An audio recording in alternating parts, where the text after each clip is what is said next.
Hello everyone, welcome to the channel mystic tarot. ये monthly reading है। April का महीना स्टार्ट होने जा रहा है, तो उस दौरान टॉरस, सन, मून और असेंडेंट लोगों के लिए मैं रीडिंग करने जा रही हूँ। ये रीडिंग जो कि मंथली होती है, ये करियर और रिलेशनशिप बेस्ड होती है। उसी पॉइंट ऑफ व्यू से मैंने कार्ड्स को ड्रॉ किया हुआ है। एडवाइस के भी अलग-अलग कार्ड्स मेरे पास मौजूद हैं। ये तमाम रीडिंग्स जो हैं ये जनरल होती हैं। हो सकता है कि आपसे फुली या पार्शली रेजोनेट करें। पर्सनल रीडिंग जो है वो आप बुक करा सकते हैं अगर आपको higher level of accuracy required है किसी भी सीरियस मसले के हवाले से। तो स्टार्ट लेते हैं टॉरस, सन, मून और असेंडेंट लोगों के लिए। और सबसे पहले मैं बात करूंगी रिलेशनशिप के हवाले से। ये रिलेशनशिप का मामला जो है ना, इतना सीरियस है नहीं जितना आपने इसको अपने नर्व्स के ऊपर सवार किया हुआ है, या जितना ज़्यादा आप इसको फ़ील कर रहे हैं, जितना ज़्यादा आप अपने आप को स्टक, हॉस्टेज, ब्लॉक्ड फ़ील कर रहे हैं, उतना मामला सीरियस है नहीं है।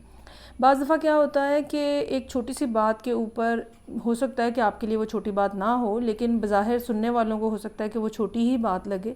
तो किसी मामले के ऊपर जो है ना, माइनर चीज़ के ऊपर सुई फंस जाती है दो लोगों की, या कोई एक पर्सन जो है वो स्टैंड ले लेता है इस तरह से कि भाई ये बात एक्सेप्टेबल नहीं है, और जब तक ये चीज़ ऐसी नहीं होगी तो मैं कोई भी बात आगे से नहीं करने की पोजीशन में।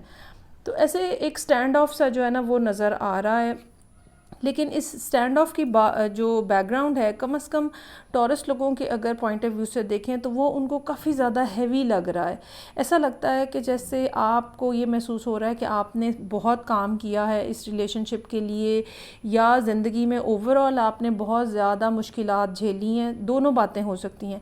या इन जनरल आपको लगता है कि आपकी लाइफ बहुत ज़्यादा डिफ़िकल्ट है, so you don't want to take another thing on your self जो कि आपको प्रॉब्लम दे। या फिर ये हो सकता है कि इस पर्टिकुलर रिलेशनशिप में आपको ये महसूस होता है that I have done a lot, और अब मेरे से तो मज़ीद नहीं किया जाएगा। सो यहाँ पे 10 ऑफ वॉन्ड्स का कार्ड है, जो कि ये कह रहा है कि आप, एक तरफ आपका दिल चाहता है कि आप सब कुछ छोड़ छाड़ के कहीं भाग जाएं, सब कुछ, सब रिस्पॉन्सिबिलिटीज़, सब बर्डन, सब मुश्किलात को बस फेंक दें और यहाँ से निकल लें कहीं से। लेकिन इसके बावजूद आप होल्ड किए हुए हैं, इसके बावजूद आप काम कर रहे हैं। हो सकता है कि आप में से कुछ लोगों ने अपने आप को फाइनेंशियली काफ़ी ज़्यादा बेहतर पोजीशन में लेके गए हैं। ये जो 10 ऑफ वॉन्ड्स की एनर्जी है, ये आपके काम के हवाले से भी हो सकती है कि आप अपने आप को बहुत ज़्यादा फाइनेंशियल पॉइंट ऑफ व्यू से बर्डन फील कर रहे थे। तो उसके बाद पिछले कुछ अरसे में जैसे आहिस्ता आहिस्ता आपने एनर्जी गेन की है, अपने आप को इस्टेब्लिश किया है। ना सिर्फ आपकी, हो सकता है कि मैच्योरिटी में फ़र्क पड़ा हो, फाइनेंशियल सिचुएशन में फ़र्क पड़ा हो, कॉन्फिडेंस में फ़र्क पड़ा हो, हर चीज़ ग्रेजुअली आहिस्ता आहिस्ता आपकी इम्प्रूव हुई है।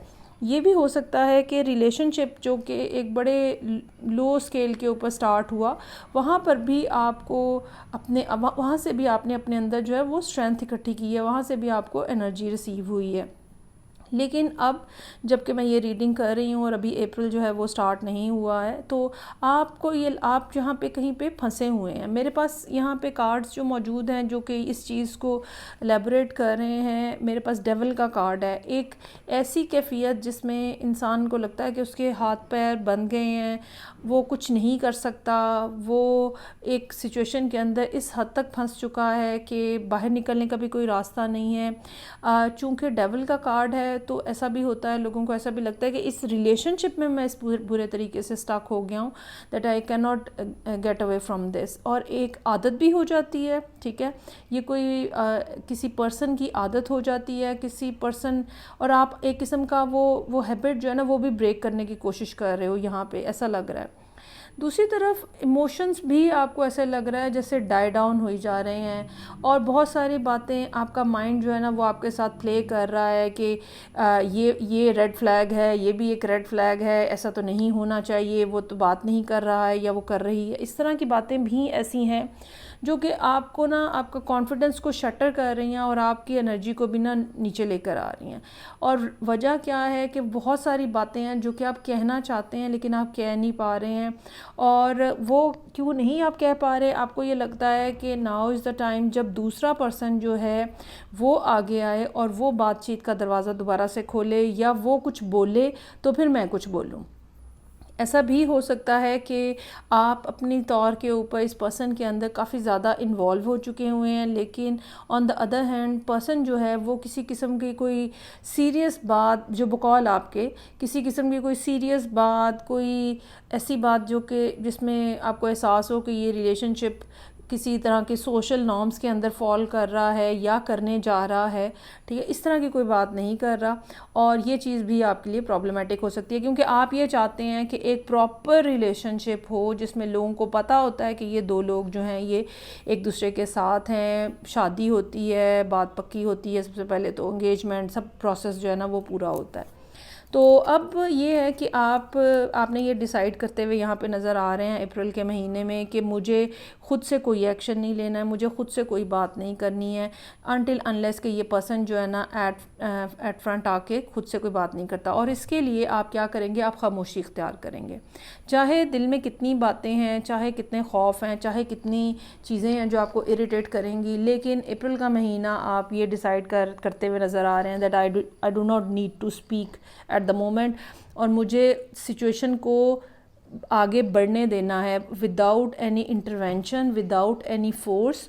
यूनिवर्स क्या कर रही है और चीज़ें किस रुख पे जा रही हैं और ये पर्सन क्या कर रहा है, मुझे ये देखना है। तो ये सब यहाँ पे जो है ना इस महीने की सूरत हाल नज़र आ रही है।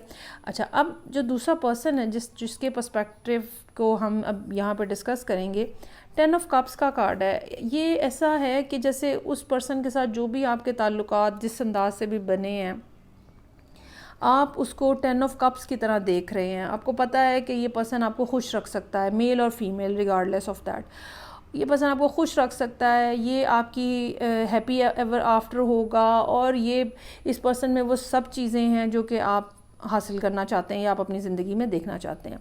दो और बातें जो कि बहुत अच्छी हैं, वो एस ऑफ सोर्ड्स का कार्ड है, ठीक है। ये आपकी डिज़ायर भी है, ये आप करना भी चाह रहे हैं, आप खुल के बात करना चाह रहे हैं, आप चाहते हैं कि जो भी मामला है या जो भी आपके दिल में डर है, खौफ है, शक व शुबहात हैं, उसके बारे में खुल के बात की जा सके।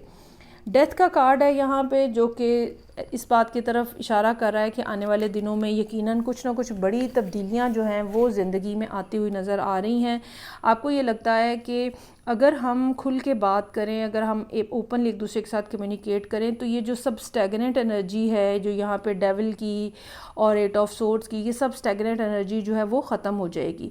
लेकिन उसके लिए ज़रूरी है कि ये पर्सन जो है ये अप फ्रंट आके आपसे बात करे, बात कहे, और आपको ये लगता है कि अगर ये चीज़ें ख़त्म हो जाएं दरमियान में से नेगेटिविटी, तो आप लोगों का एक लाइफ का एक ब्यूटीफुल किस्म का जर्नी जो है वो स्टार्ट हो सकता है, जो कि अल्टीमेटली आपको 10 ऑफ कप्स पे लेके जाएगा।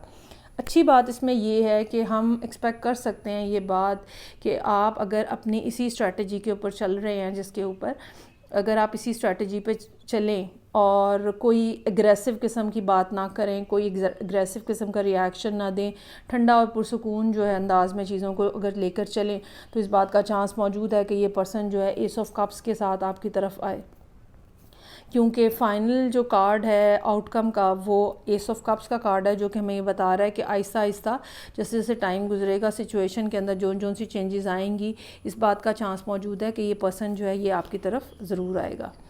अच्छा, अब यहाँ पे एडवाइस के कार्ड्स, पहला कार्ड कहता है the energy is gaining momentum. 29 मार्च को है एक्लिप्स, उसके बाद न्यू मून होगा। तो जैसे जैसे चांद आगे बढ़ेगा, जैसे जैसे अप्रैल के दिन गुजरना शुरू होंगे और मिड अप्रैल तक जैसे जैसे चांद आगे बढ़ेगा, आहिस्ता आहिस्ता एक तो आपको ख़ुद महसूस होगा कि एनर्जेटिकली आपको ये बात महसूस होगी कि आप अपने जो इमोशंस हैं उनको हाइटेंड जाते हुए फील करेंगे, पहली बात बीइंग अ टॉरस पर्सन।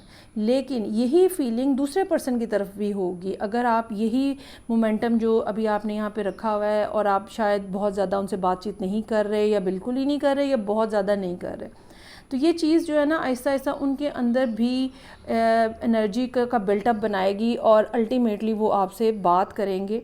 दूसरा कार्ड जो है वो ये कह रहा है कि conclusions are within reach, और इस बात का चांस हो सकता है कि जैसे ही second half of the month start हो, आहिस्ता आहिस्ता ये पर्सन जो है ना वो आपके सामने आना शुरू हो जाए और वो सब बातें, वो सब चीज़ें जो आप चाह रहे हैं कि वो करें, ठीक है, वो आपकी विश के अकॉर्डिंगली, वो आपकी डिज़ायर। लेकिन यहाँ पे ये नहीं होगा कि आपके सामने कोई ऐसा मुआवजा हो रहा है कि भाई वो पर्सन जो है वो एकदम से बदल गया, ऐसा कुछ नहीं है।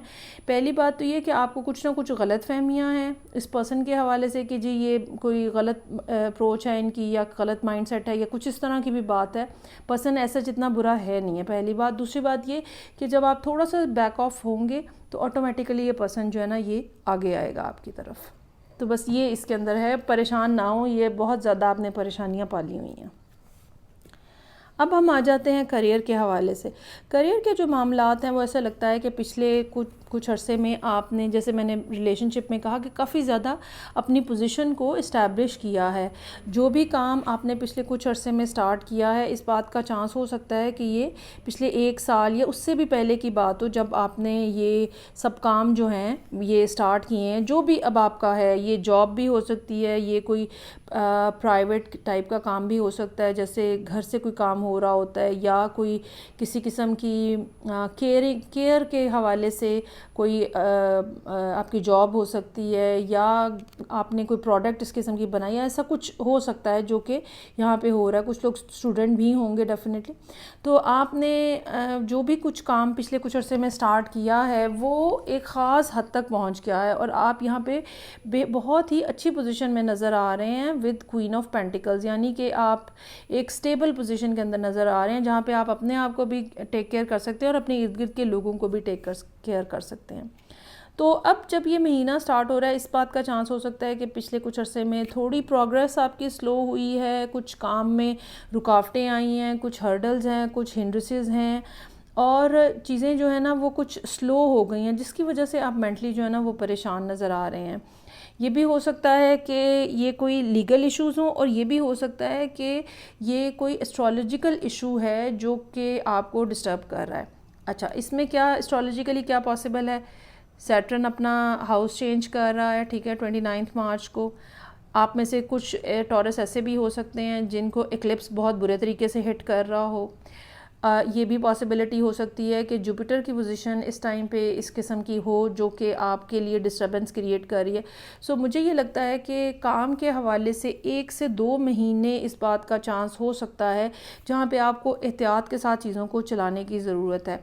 यहाँ पे मेरे पास जो आपके लिए एडवाइस के कार्ड्स हैं वो एक तो ये कि ट्रस्ट करना, यूनिवर्स के ऊपर नहीं छोड़ना, अपने आप का बिलीव नहीं ख़राब करना आपने, ठीक है। ये नहीं सोचना भाई ये तो बस ख़राब हो गया सब कुछ, ऐसा कुछ नहीं है। कोई ना कोई बात, कोई ना कोई आइडिया जिसको लेकर आप चल रहे हैं, जिसके बारे में आप बहुत ज़्यादा पैशनेट हैं और आप बहुत तेज़ी से आगे काम करना चाह रहे हैं, वहाँ पे कहीं पे ब्रेक नज़र आ रहा है, जैसे मैंने पहले कहा। तो उसका हल जो है ना वो ग्राउंडिंग है। अपने आप को रिलैक्स रखें, ये बात अपने जहन में रखें कि ये चीज़ जो है ये टेम्परेरी हो सकती है।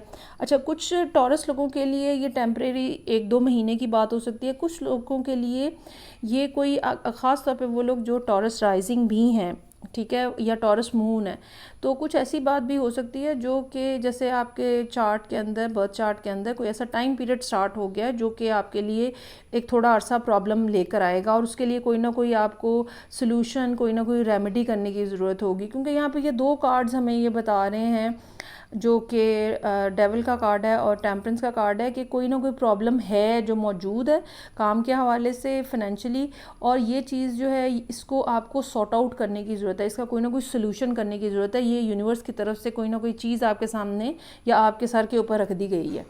तो एक तो अपने आप को ग्राउंड करें, जहाँ तक टैरो की बात है जो मैं आपको एडवाइस कर सकती हूँ, ठीक है, मेडिटेशन करें। लेकिन अगर कोई सीरियस फाइनेंशियल इशू आपको है तो आपको यकीनन अपना बर्थ चार्ट बनाना चाहिए। ये 2 कार्ड जो है ये इस बात की तरफ इशारा कर सकते हैं। आपने हो सकता है कोई लोन लिए हों, वहाँ पे फंसे हुए हों, वो कब तक हो सकता है, क्या हो सकता है, ये फिर आपके बर्थ चार्ट से पता चलेगा। सो ये थी रीडिंग जो कि टॉरस लोगों के लिए थी, सन, मून एंड असेंडेंट। फीडबैक का मुझे इंतज़ार रहेगा। मैं आपसे नेक्स्ट रीडिंग से फिर मिलूँगी। अपना ख्याल रखिएगा। खुदा हाफिज़।